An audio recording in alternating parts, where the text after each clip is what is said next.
Evening, everyone. Today is the day I'ma finally take care of the seats for the Corvette. I mean, they're not gonna be done today, but they're gonna be as close to done as they'll be in like a long time, pretty much.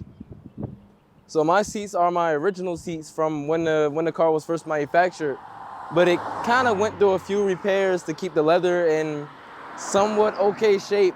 But at this point, it kind of just needs to be replaced. It's really old, cracking, and it's been sealed up a few times. But this time, sealing it up won't work. I'll have to actually take it to a reupholstery shop to get it repaired. Uh, got them in the back of the pickup now. Gotta find my key. You know, that's the worst thing ever. Like, it's gotta be the car keys gotta be the easiest thing to lose. I swear. Hold on. Oh, there we go.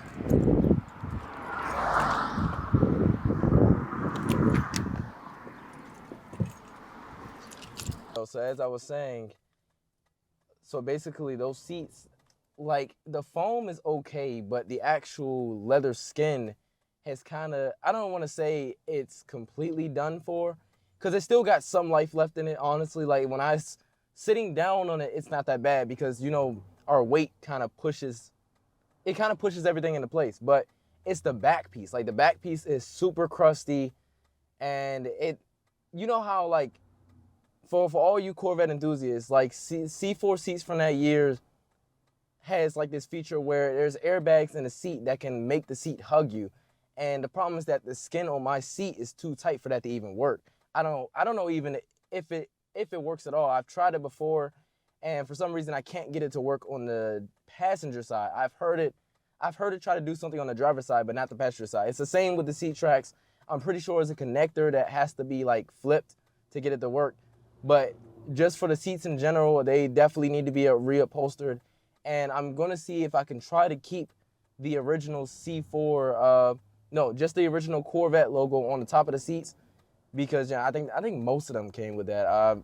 Unless it was like the 40th edition, which had like just a 40th on the top of it. And I'm gonna see if they can keep that, and if they can't, it's fine. But I was trying to get the car as close to original as possible, and that even includes the shocks. Like I'm going with original Bilstein shocks, no Monroes and none of that, because it does slightly affect the handling of the car, and I'm trying to get it exactly to how it was back in the 90s. You feel me? Like exactly how it was when they were testing it on Motor Week, pretty much. That just like that specific C4. But the next thing we're going to be working on is the transmission. So there's a code in one of the computers. I'm pretty sure the main computer controls the transmission on C4s.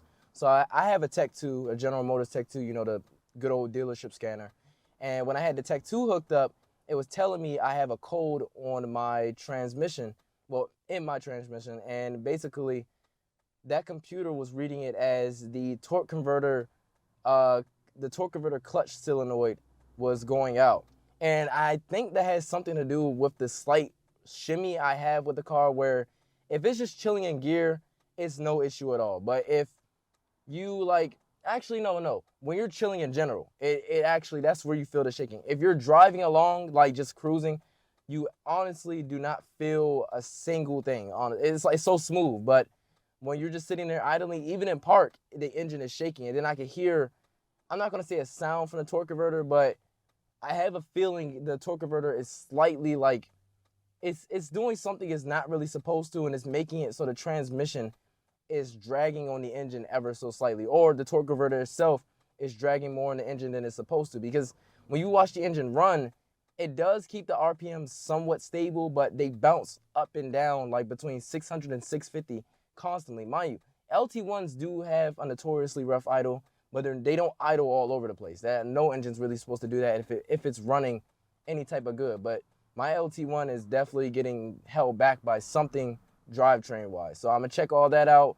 And at the same time, I gotta check if I have a rear main seal leak, because if that's the case, then we'll probably go ahead and drop the transmission. But I'm gonna update you guys on what the next steps should be after I get the seats installed. I'm definitely, actually the direct next step will probably be to do new weather stripping. I might order it today, have it here in a couple days and start installing that because it needs brand new weather stripping everywhere. Like the weather stripping on the back is completely cracked up, and you can't even really see it. It's just really dry, but it'll let water through, and it'll seep through and hit like the back area of the car. And over time, this can cause like fungal growth, a whole bunch of nasty stuff. Like I just cleaned up the car from a whole bunch of fungal growth because over the winter, water had kind of piled up in the interior. So I'm definitely going. I got to keep doing that until it's completely cleared out. I'm gonna run an ozone generator in it in a few days, but for now, we're gonna go to the upholstery shop and we're gonna see what they say. That's one very obtuse tree. And, it's genuinely hot out here. Yeah, I'm probably gonna get a drink. I think it's like 100 degrees. At least it feels like it. And it's weird. I don't ever sweat. Like that's how I can tell it's a hot day right now. I don't ever sweat at all. But it's gotta be like at least 100 degrees out here. I like how this state sometimes will have like, it can go from having rain in the morning to clear skies to a tornado at 5 o'clock. Come on, V6, don't fail me now. I know it's just a sensor. It's just a sensor. I mean, I think that's like possibly the most common failure on these F-150s. Besides that dumb, that IMRC system that's like in the back of the intake. But other than that, it's a sensor. This engine would have been locked up if that was any type of true. Or at least, I think you would probably hear it before like anything else happens. Because usually you can hear it slightly when an engine is starved for oil. For all the drives through this part of the city I've done, that was slightly annoying. But so if you look right here, here's what what the seats originally look like, because they're about to be fixed. So see, they got cracks all in them, and then seam is coming through right here. Got marks right there. And for the other one, it's a similar story, as you can see. I mean, I also got to fix these springs too. I got to grease these up a little bit if I want them to work again. And here's all my equipment right here in the bottom of it for, this is for the air system I was talking about that pumps these up on both sides so that it can hug you basically like a sports seat, but it's not working on mine. And like I said, I have a theory. It's because the leather is literally just too tight on here at this point. Like seriously, it's like a bear, like someone's bear hugging this seat. But see, if you look at the foam right here, it's still kind of soft. So I think it can be saved, but I'm about to take it into the shop right now, and I'm about to see what they say about it. Hopefully this can all get taken care of, and then that should be one more thing done with the car. Okay, so I just got out the upholstery shop, and so these seats are really messed up. Like, so I mean, like pretty much unsavable, because what happened was they got epoxied at some point, and the epoxy is like going to make it really hard to enact any sort of cost-effective repair on them. Luckily, I found a guy selling some 40th edition red seats, and what I'm gonna do is I'm gonna buy those from him, and after I buy those from him, I'm gonna bring them down here and have them, fix it up wherever it needs to be fixed up, pay the bill and all that, and that should be it for partially for the interior. There's also the back carpet as well. I'm gonna let them look at that, of course, because they also do carpet as well. It's called Rogers Upholstery. It's kind of near West Baltimore. Yeah, kind of between like West and North Baltimore and like the corner of Baltimore. But really good shop, really nice people. But yeah, they'll be taking care of the seats, the red ones that I'm getting. I'm not going to show you guys them until I actually buy them. But yes, they are 40th edition seats. They're not sports seats though, like my originals. But I said I didn't really need the sports seats because they're the airbags don't work. So it's really no point in me buying the sports seats if the airbags don't work. It's really no point. Plus, if I'm correct, it's more so to fit both big people and smaller people, but I'm kind of like, medium sized, and I think I would be better off with the original seats anyway, especially because I have to add a 7-point harness to mine to take it on a racetrack. It's one of those safety things, not a drag racing track, a circuit racing track, because that's where I'm planning to take mine to. But I definitely need some space for a 7-point harness. I was gonna do like some aftermarket seats, not some Recaros, none of that. I don't even think they make Recaros that will fit my Corvette specifically. So the best idea that like I have for like any of the safety features for any track stuff, I think I'm gonna switch to a bigger brake kit, and that's about it. I'm gonna look at the front brake lines as well, because I just did the rear brake lines. I'm gonna look at the front brake lines as well, but the original seat should be able to fit a 7-point harness pretty good. So that should be out the way. I don't think I'm gonna need a roll cage either, but if I need a roll cage, then it might be a little bit more difficult because the Corvette has a space frame. But other than that, that's about it. I'm about to go home, start the Corvette up, and because I try to start it every single day. These cars do dumb stuff when they sit for a while. I mean, like, give it like a week of sitting, and you'll go to start it, and it maybe won't start. Maybe. And it's not the car's fault, Mike. It's not the car's fault. They're very temperamental when they're not used. They don't like sitting. So I'm gonna go home, start the Corvette, see if it's still performing the same as a few days ago, and you'll get to see it. See, I told you guys it was just a cinder. Doesn't even do it now, and that's because usually it's just a switch really, and it's supposed to come on at 5 psi, but I think the low limit goes up over time, and then once the sensor completely fails, the low limit is so high that it only starts to work when the engine is revved, because that's not where it's at. Watch this. If I rev the engine, watch what it does. It doesn't even go up. It doesn't even go up.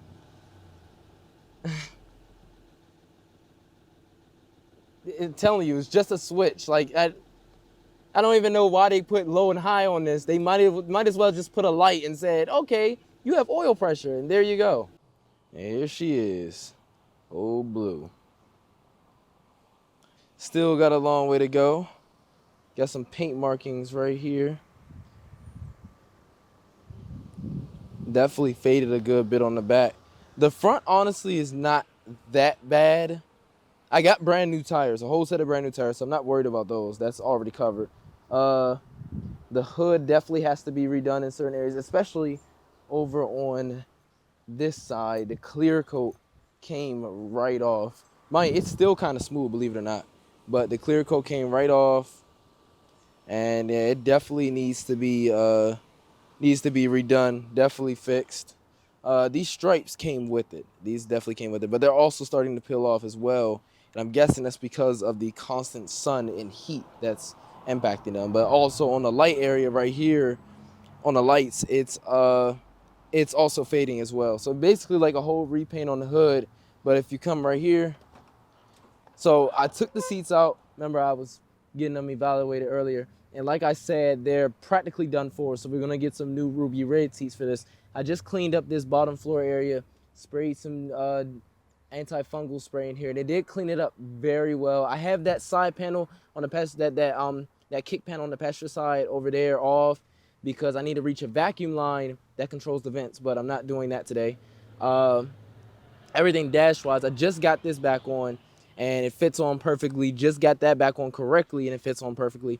The door is not on completely because it's starting to suffer from the rib issue that most of these Corvette doors suffer from on C4s, at least in the later model years.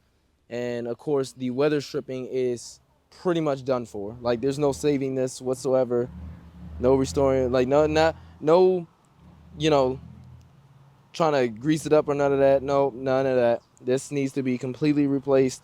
Even the weather stripping right here on the hatch needs to be replaced. And actually, when it rains, if I don't cover this up, it will leak into the hatch area, and then I'll have to, spray that fungal spray again, clean it up all over again. But all these parts back here are just big parts that go up front. I just have them in the back right now because I don't want to separate them from the car and then have to look for them later. As you can see, I have a touchscreen radio in, but that's getting taken out because, as you can see on the Corvette's dash, like actual middle dash, that's not double DIN.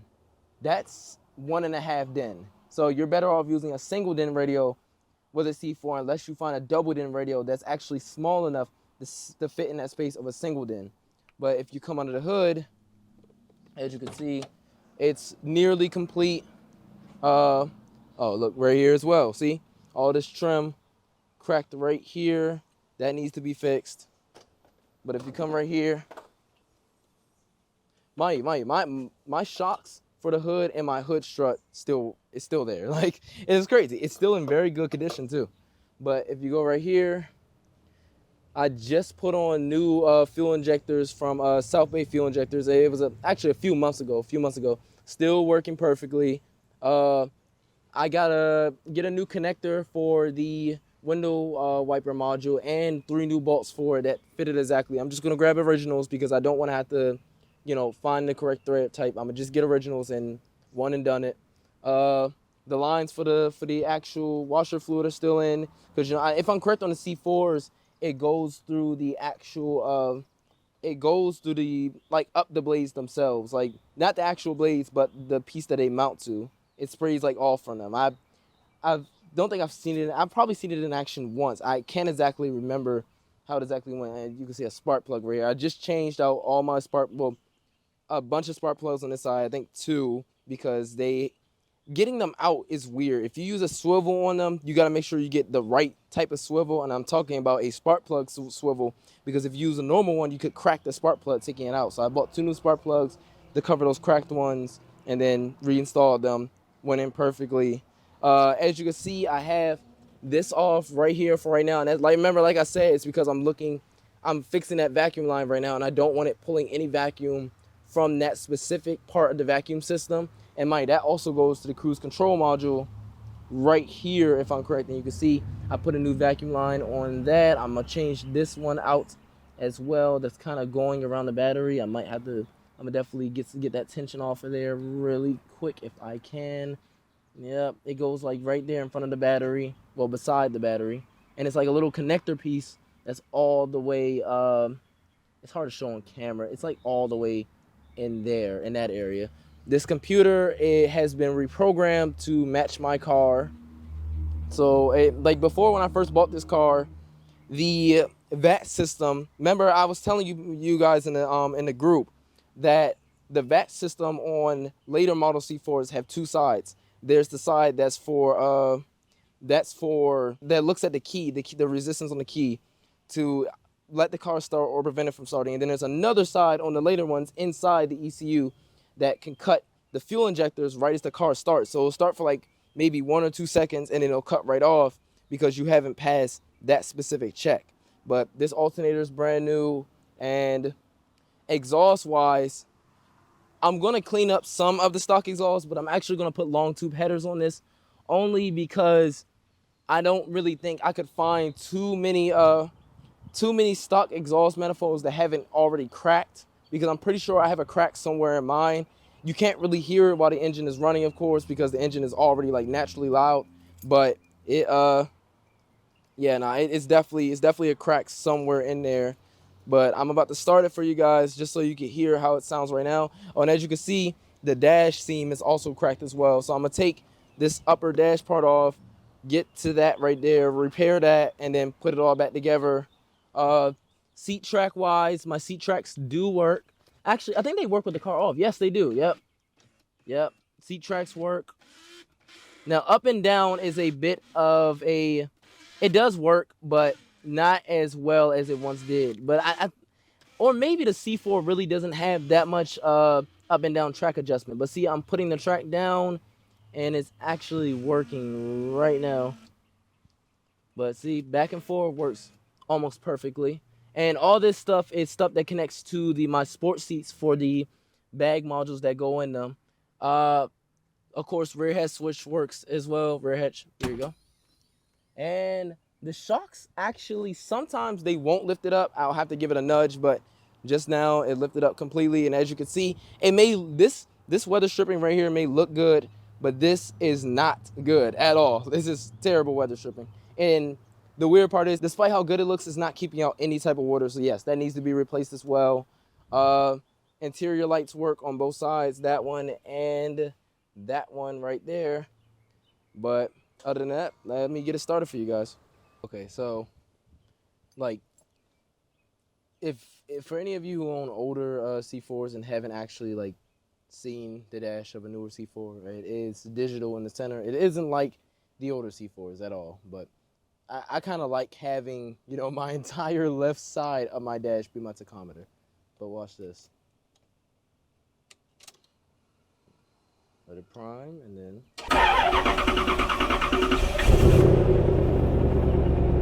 here we go. Starts right up. No trouble at all.